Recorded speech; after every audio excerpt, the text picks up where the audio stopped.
Awake is about being alert, of course, but it's also about being woken up. It's about waking up from a sort of sleep. So yeah, I think my favorite subjects are to do with art. You can see it in the slogans. And I think we're all going to feel extremely awake after the show.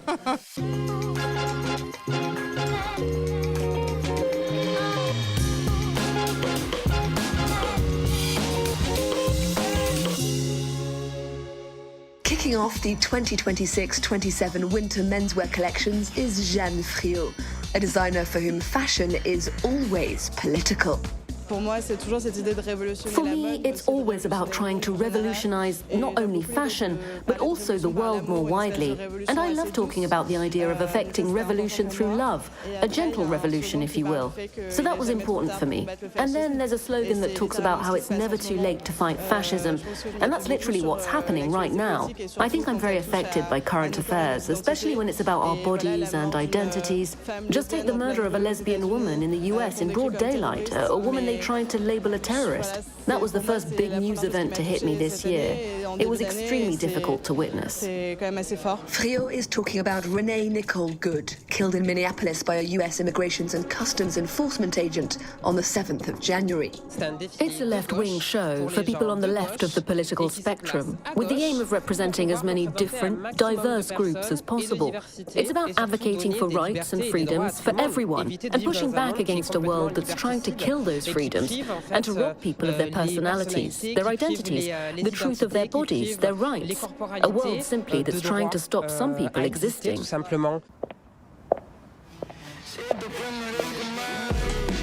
The Latin American designer Willy Chavarria, meanwhile, is showing at Dojo de Paris, a judo school, where the aim is to harness your opponent's strength against them.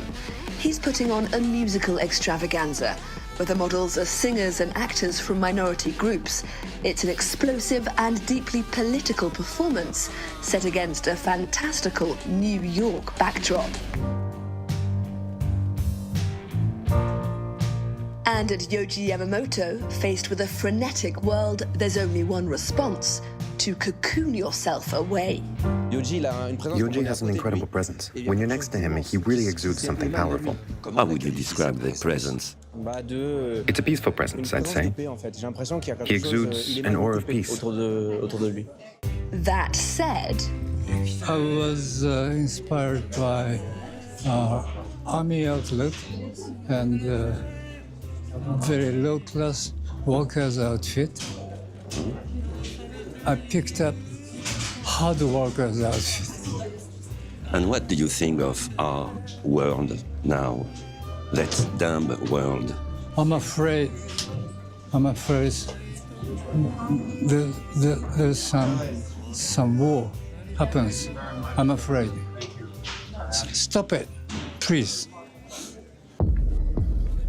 it's a sentiment shared by Belgian designer Walter van Beirendonck, who's crafted a sartorial vocabulary full of contradictions and tensions.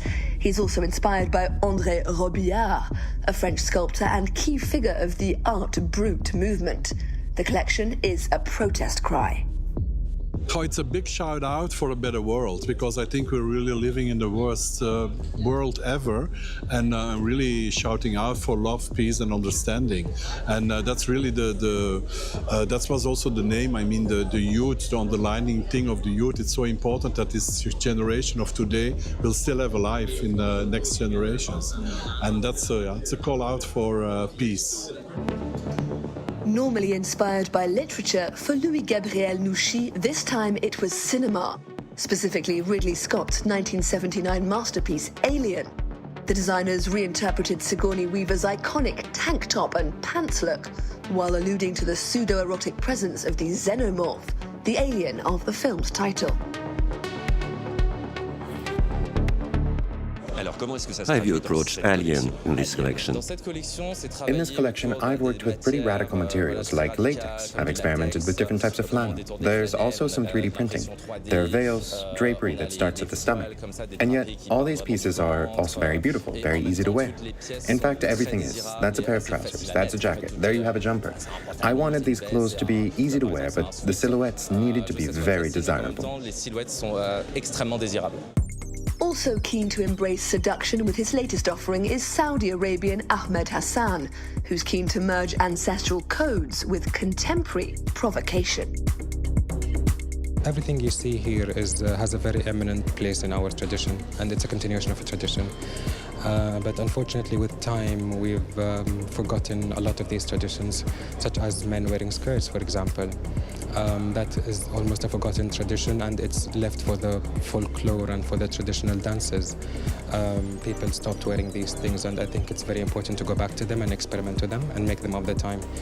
And it is also shows the reflection of the richness of our culture. And to conclude, the mythical house of Issey Miyake.